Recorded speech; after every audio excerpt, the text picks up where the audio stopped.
కొత్తగా ఏర్పడిన రాష్ట్రం మరి అంటే ఒకటి చెప్పేది అంటే ప్రత్యేక హోదా వల్ల వచ్చే నష్టం ఏంటి, లేకపోతే లేనప్పుడు కొత్తగా ఏర్పడిన రాష్ట్రం వల్ల జరిగే వాటి ఫలితాలు ఎలా ఉంటాయి అన్నది వేరు చేసుకుని ప్రభుత్వం సీఎం గారు త్వరలో నిర్ణయం తీసుకుంటారు.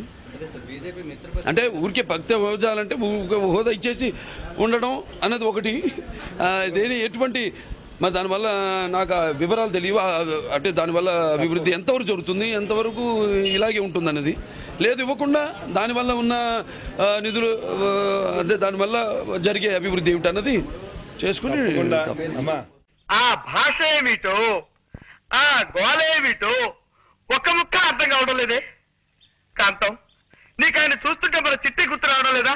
లేదండి. దయచేసి ఒక్కసారి గుర్తు తెచ్చుకో కాంతం.